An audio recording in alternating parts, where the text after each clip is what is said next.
Hi, my name is Bruce Snell, and thank you for joining us today. For those of you who are new to the channel, I want to introduce myself. I've spent about 25 years in the cybersecurity industry, covering areas such as risk management, OT security, traditional IT security as well.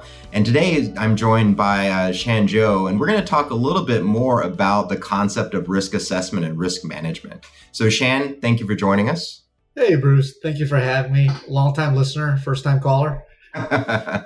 Great. Perfect. Hey, so Shan, we're going to jump right into this and really kind of talk about the whole concept of risk management and risk assessment. And I think, if we look at the bigger scale of risk assessment and risk management, it's never something that you can just start and stop, right? It seems to be a constant process. I liken it to, you think about the folks that their job is to paint the Golden Gate Bridge, right? And they start at one side, and by the time they're finished, they need to go back to the beginning and start over again, right? But I do think there are areas that we can really, everybody can kind of get a good start on.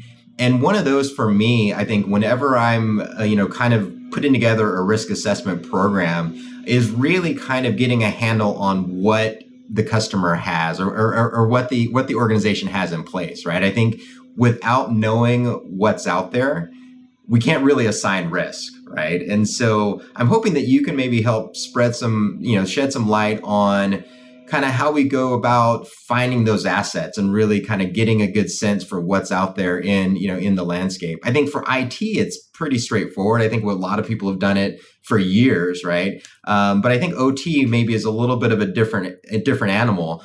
So maybe you can help shed some light on what it looks like from your side of going in and really kind of finding those assets and kind of setting up that baseline.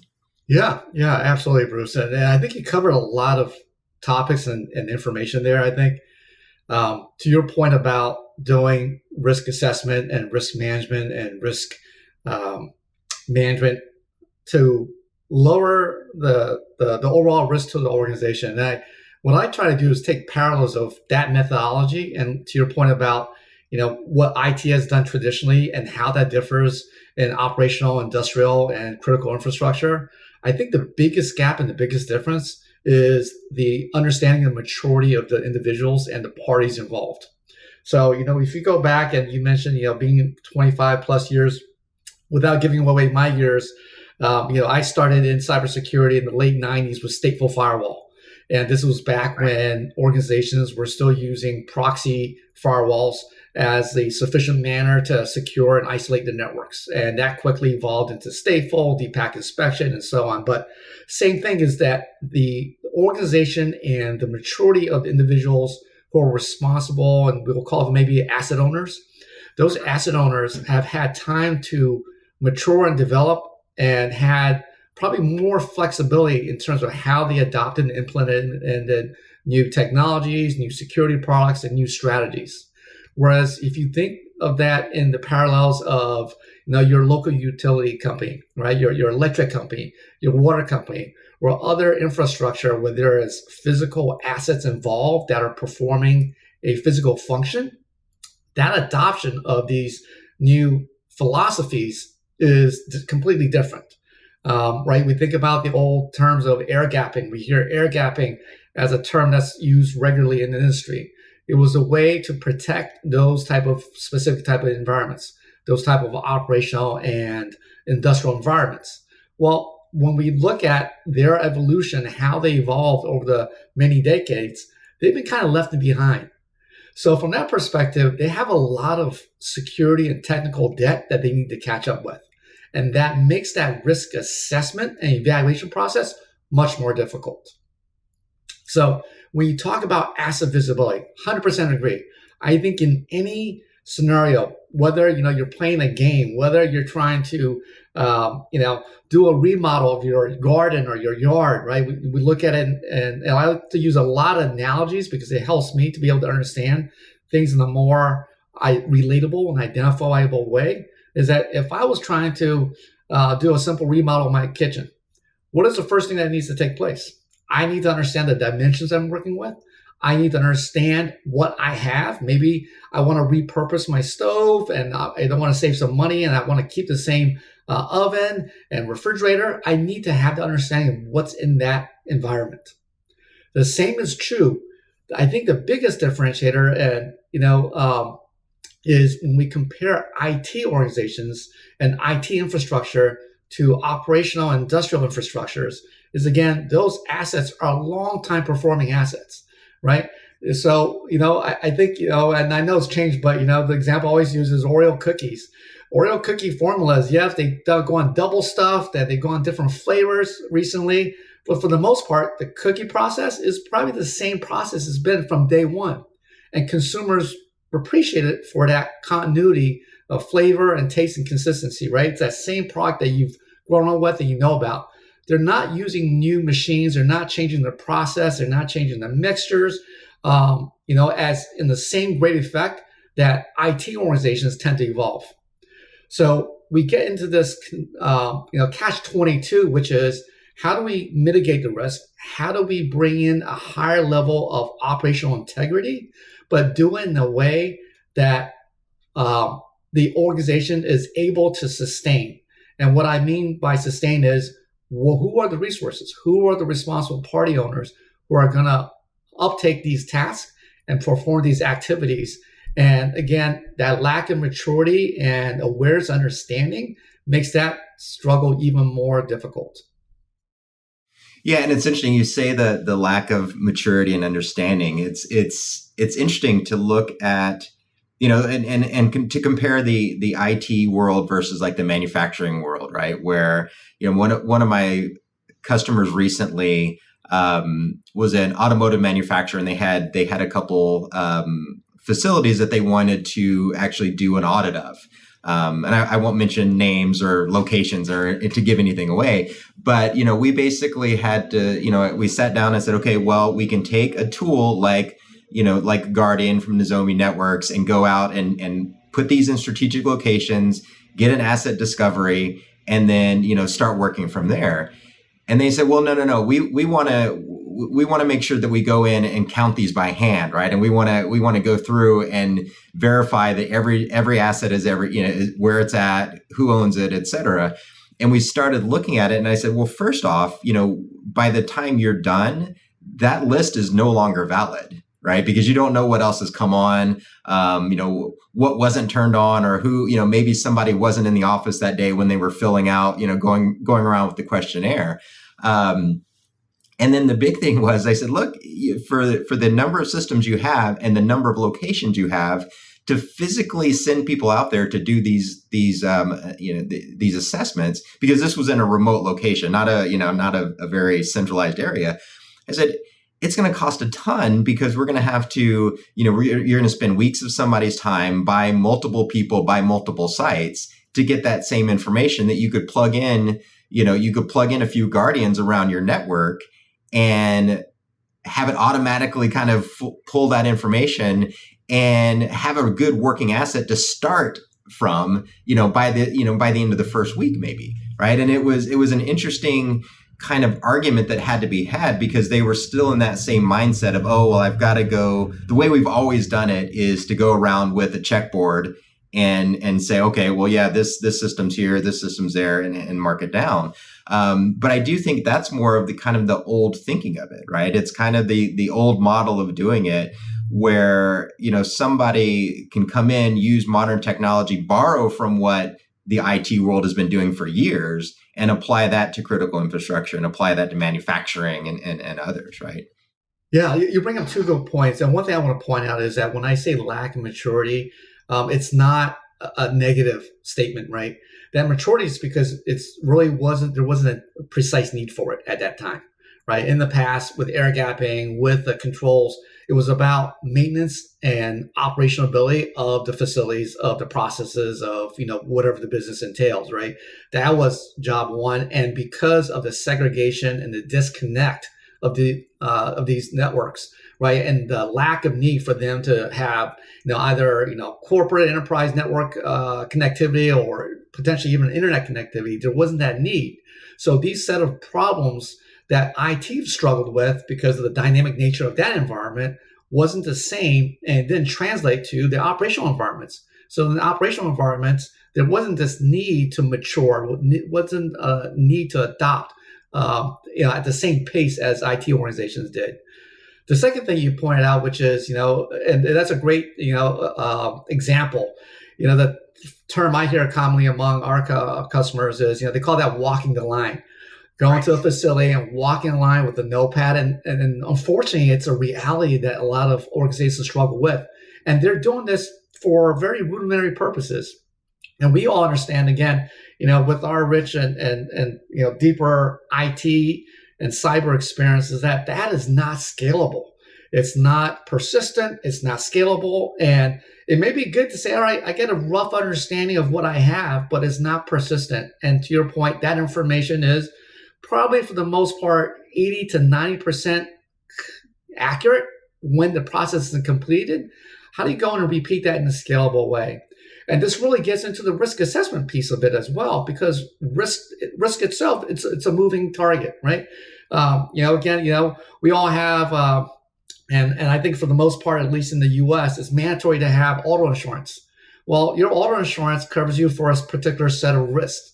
Those risks change from moment to moment, right? That risk of driving in a residential neighborhood where there's very few vehicles, it's probably that risk is going to be much lower of getting into an auto accident versus you're commuting every day in heavy traffic and you got cyclists, you got pedestrians you're dealing with, you got all these other moving parts. So the complexity of one scenario versus another greatly changes the level of risk as well. But again, going back to your earlier point, visibility and the understanding of your infrastructure and the assets that you need to monitor and protect is got to be step one. That to me is, the hierarchy. If we look at the hierarchy of Pavlov's law, right, which is, are you worried about, going to your daughter's recital on time if you're drowning in a pool, right? Are you even worried about, 5 minutes from now? Are you worried about being hungry? Do you feel the hunger pains when you can't breathe, right? This is the same view I take when we talk about asset visibility. Without visibility, everything falls apart. You can't have a structured process in place. You can't have, the right resources. You can't even allocate the most appropriate individuals to take on these tasks and implement any kind of plan or formulation or even just a rudimentary risk assessment. You can't do that unless you have a accurate visibility of your assets, of your environments, and from there be able to derive the subsequent risk associated with that visibility. But that visibility, I think the critical part is two things I always point out: scalability and continuous, right? And this is where we talk about the different approaches that you can have to identifying your assets in both passive and active manners. One obviously lends itself a little better from that continuous model because it's passive in nature. And that goes, again, back to the earlier point that you mentioned is doing the same thing we've always done before. Why? It's safe. It's safe to do things the way they were done before because we've done this for years and years and years and it broke nothing. Having a person going down with a notepad, it gives me zero risk. If I am a new engineer in a facility, the last thing I want to do is do something dramatic. And even if it's not a direct, what's the word I'm looking for? Effect of an activity that I took, if there was something to break or something, was to malfunction, the perception is that it's because we changed the process. So there's always this fear of changing from what was done in the past because it was safe. But that doesn't mean that technologies account for that. And I think again, and specifically how the Nozomi networks go about doing this in a very passive nature means that there's zero risk, but still allow organizations to obtain that necessary information in order to take the next steps up that pyramid until we get to the full point of full mitigation.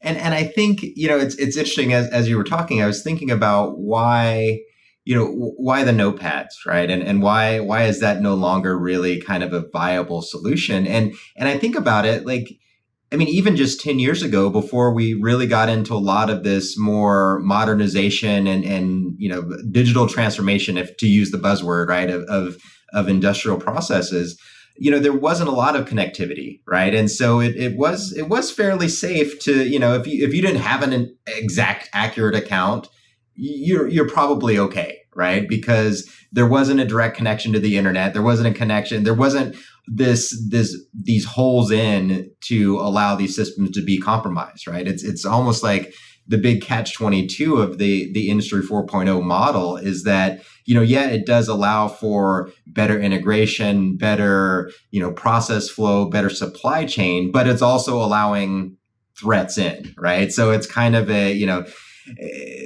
it's a mixed bag, if you will, right? And so it is an interesting model to shift from the days of paper and pad to looking at a screen showing all of your assets that you've uncovered, right? And so and it's interesting when we look at risk management. Obviously, when you build out a risk management model, the first part again is that asset inventory, but you also have to, once you go from that figuring out what's out there, you also have to see what the risks are, right? So let's say I have a 10,000 devices. How many of those are unpatched, or how many of those are vulnerable to X, Y, or Z? And what we find, obviously what we find in the industrial side of the house is that there are going to be vulnerabilities that you find that can't be patched, right? Either the system can't go down for long enough to do an update, there's not an update, or it's something like there's a hard-coded password that you're not going to be able to change, right? So it kind of shifts a little bit of the risk management process into adds more, I think, more influence or more impetus to do mitigation versus fixing, right? I think from, you've probably had the same mindset where, in the IT side of the house, you can patch pretty much most everything, right? I mean, it's when you come through and you say, okay, here's my list. Let's say you go through a vulnerability assessment, you get a response, and you say, okay, well, there's a list of 17 open items. All right, what order we start patching those and fixing those, right? And because there's that mindset of, okay, I can fix this, right? It's something that I can address, and there's a patch for it.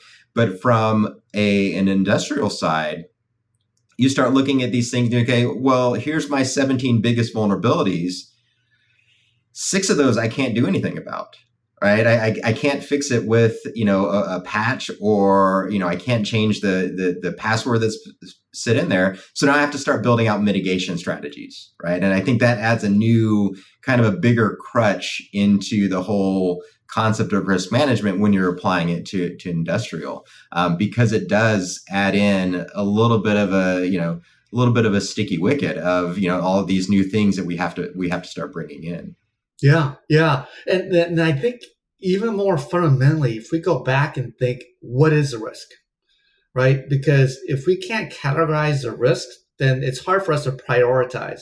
And I think that's again going back to the tactical aspect, right? And having done some of this in my personal past, being an IT system administrator and so on, being on the opposite side of these type of solutions, was when I looked at risk, I said, all right, I need this categorization and a clear understanding of the different risk profiles or the different pillars of risk, right? Vulnerabilities being one of them. The inherent risk that's applied, that's carried with the solutions and products and devices that I'm utilizing in this facility. But I think the broader picture, if we're going to take a step back, what is that risk? And for a lot of our customers, the risk is probably 2 main themes. One is probably safety of life, right? If we're dealing in automotive, or if we're dealing in utilities, if we're dealing in these traditional, what we think of as traditional industrial and operational environments. The second is, I like to use the word operational integrity, right? Is the facility doing the function it's required to do for the business to operate? That's whether transportation, whether, wherever that case may be. But off of those two, how do we get more classified? Because that classification allows me to prioritize. And to your point, saying, hey, I got 18 vulnerabilities, 6 of these I can't do anything about. I don't have the flexibility of IT departments just to take an application server or a resource down for a few hours for maintenance, patching. verifying that everything's good, and then taking that risk off the table. And a lot of these places, some of the energy customers I work with, they get a minimal change window. That change window is once every 10 years. Once every 10 years, they got this small slither window where they can go and upgrade some software, upgrade some firmware, maybe swap out some engineering workstations and go from, Windows NT to Windows 95. Ooh, So, but having that prioritization and being ready for those events, I think is really important. And that's where, again, visibility comes in. Asset monitoring comes in, because again, that fluctuation, that change, that dynamic nature in the environment is going to alter and is going to change those risk profiles. And maybe your biggest priority is over here today, but tomorrow it may be over here, right? Because of that slight change. You had a consulting firm come in and make some changes to your processes. Now that is presenting a new risk because it's new hardware, and maybe it does require more network connectivity. Maybe it requires some automation to connect to cloud resources and so on. Now that's bringing a bigger risk to your environment that didn't exist the day before. But you wouldn't be able to identify that unless, again, going back to persistent asset monitoring. And you brought up a really good point, which is prioritization, right? And that was when I look at kind of my model that I approach a risk management program around. One, of course, is that asset, figuring out what's out there. One, the second is figuring out what the vulnerabilities are. What are my risks? From a programmatic standpoint. But then the third part is figuring out what's my priority, right? So I've got, and the number 17 is so incredibly small. And, I realize, as I said, I've got 17 vulnerabilities. Nobody ever only has 17, right? But, you're going to be faced with this huge wall of vulnerabilities or risk or threats to your operation. And you really have to go through and prioritize those, right? You have to prioritize them based on, criticality to the business, criticality to, human safety. Because that's, I think, one thing that, a lot of traditional IT approach doesn't take into account, right? Nobody really is really that concerned about a laptop physically maiming someone, right? But when you start dealing with OT, and in critical infrastructure, that's a big concern.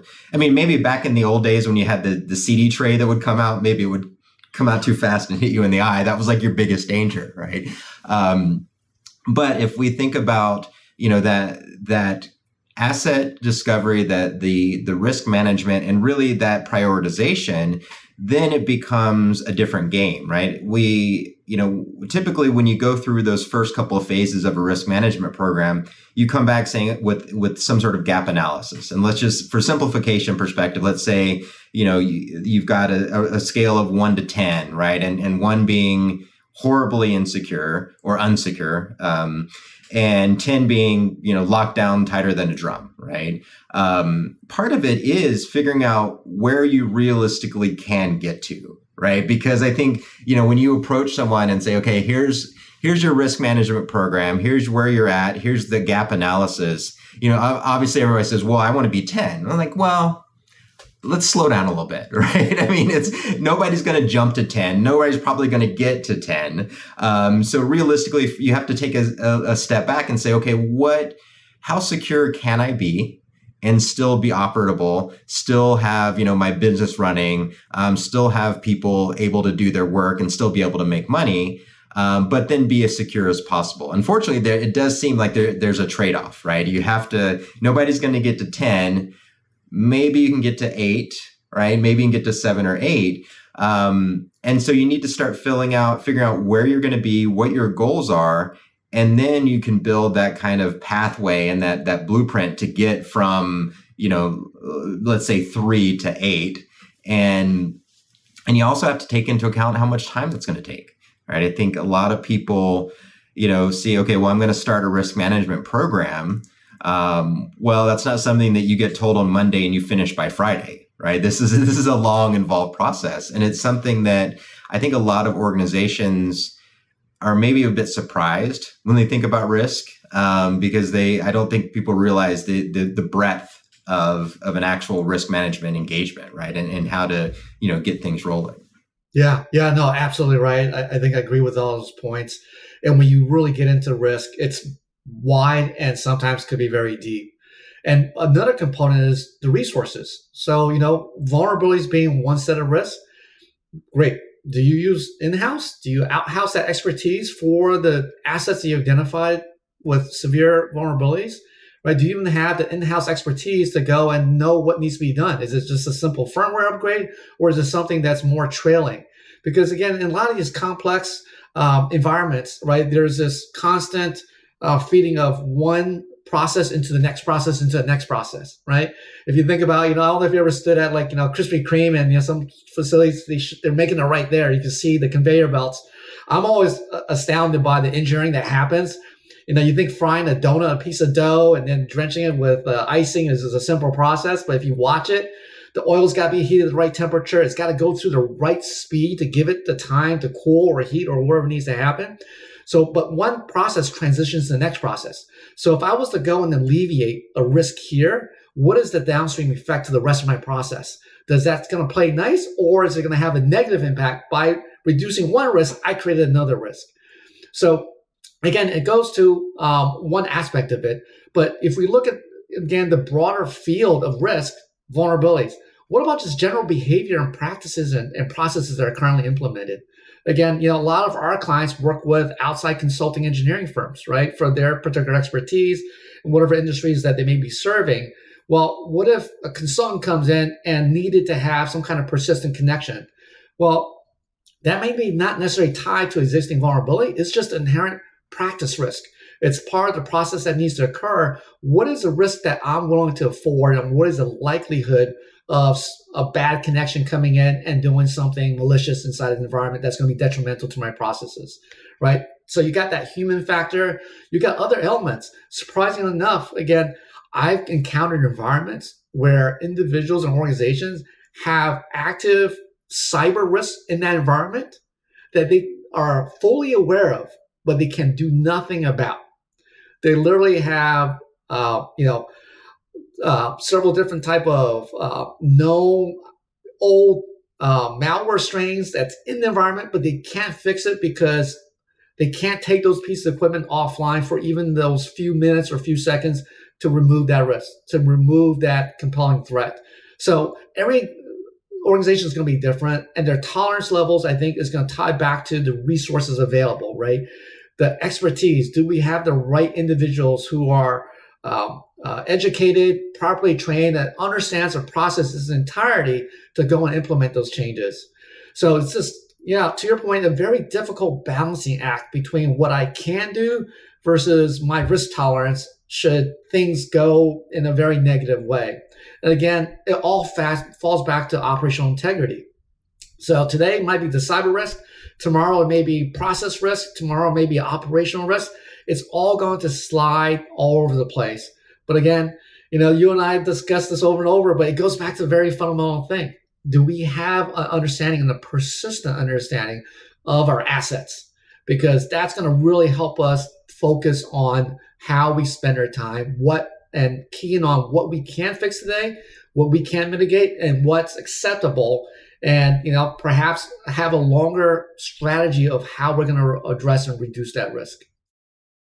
Yeah, and that's a great point, and the problem is that risk is also a moving target, right? Because there's always some new vulnerability, there's always some new issue that has to be taken care of. So part of a good program when you're building out a risk management program is building in those playbooks, right? For, okay, well, how often am I doing a vulnerability assessment? Okay, or if I'm doing something like constant monitoring and I get an alert that there's a new issue or a new vulnerability, what's my process to go through and correct that, right? And so so I think we forget, or organizations forget about, what do you do? It's an ongoing process that's constantly happening. And even as, to go back to the painting the bridge analogy, even though, I'm already this far away, there's still new things coming up that I have to be factoring in, right? And so it does become this constant flux, right? And that's where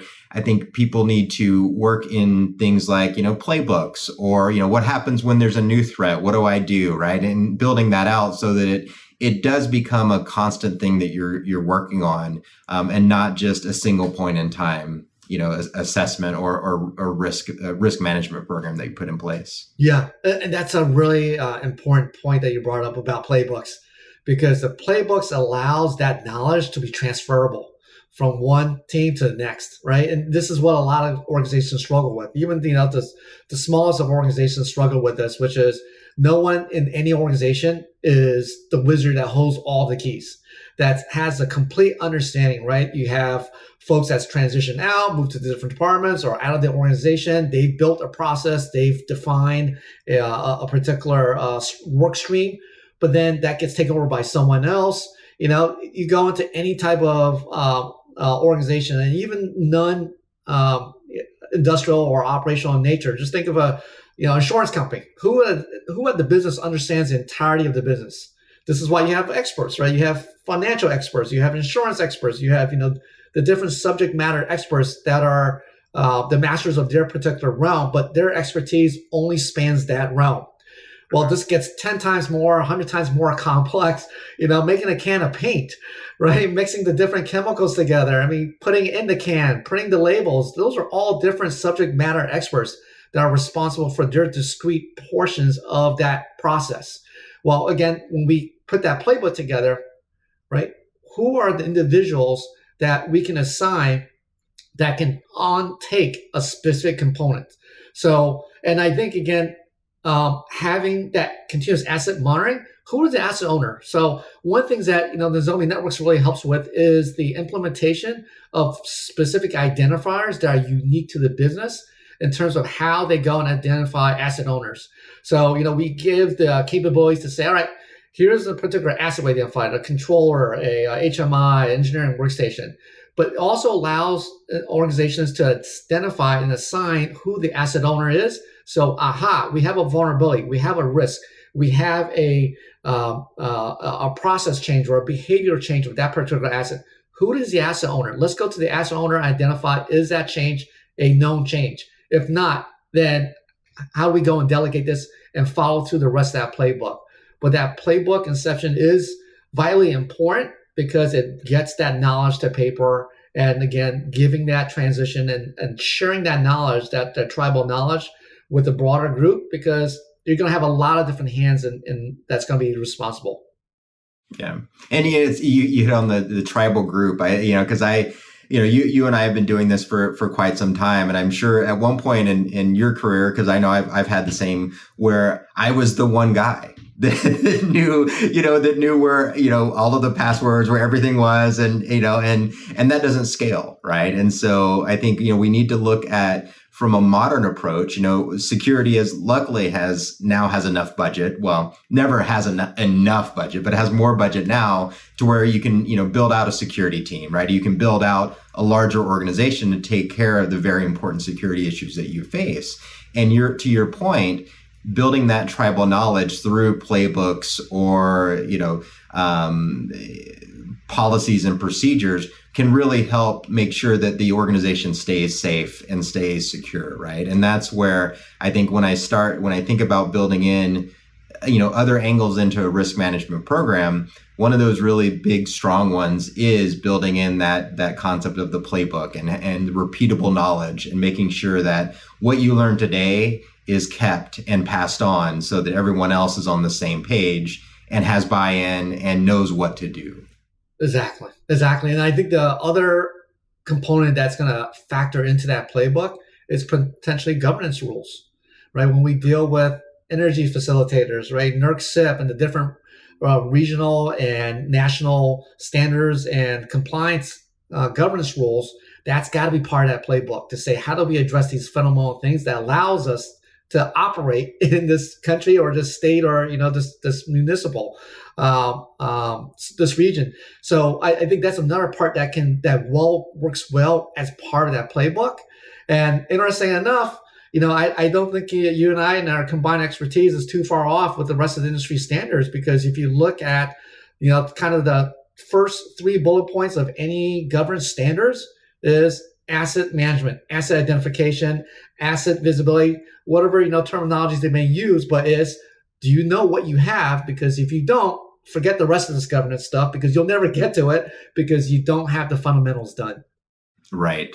Absolutely. And that's key. I mean, it does. You need to know, you need to know if you got a good stock of Oreos or if you just have a bunch of cookies with, toothpaste in the middle, right? It's important. So Shan, I think, I've taken up a lot of your time here and I really appreciate you spending the time to talk to us today. Anything that really, just kind of in closing, anything that really stands out to you when you think about risk management and kind of that asset discovery that you'd want to pass on? What's your number one point that I think you'd like to convey? Yeah, I think the number one point I want to convey is among choosing whatever selection of processes or tools or strategies you want to implement, make sure they're scalable. Make sure it's continuous. I think those are the two things I want to drive home to all of our viewers and listeners. Is those are the two criteria, two fundamental criteria. Because if you can't do both of those things in a zero risk fashion, then it's not sustainable, right? So if it's not scalable, if it's not low risk or zero risk to implement, and it's continuous, the rest of the outcomes and the output of the information collected through those first two phases is not going to be relevant. It's going to be outdated. It's not going to present you with the right risk details. So you're going to be going off in a wrong fashion out of the gate. So scalability and persistence, right? That the persistent, continuous visibility is probably the two main things I want to drive home. Perfect. Thank you. Yeah, I would definitely echo those sentiments. I feel like I'm harping on it, but I can't say enough about how important it is to make sure you know what's out there, right? I mean, knowing the assets is so key to any sort of risk management program that, it really should be, it's not even step one, it's step zero, right? In building these programs. So again, Shan, thank you very much for your time. And everyone, thank you for tuning in. I hope you enjoyed the discussion we had here and found something interesting. We've got a lot of interesting content coming up, including ones that we've already done. I had a nice chat with Gary Kinghorn recently about zero trust, and we've got some more interesting topics in the pipeline. So please make sure to hit that subscribe button so you'll know that when we've got a new video out.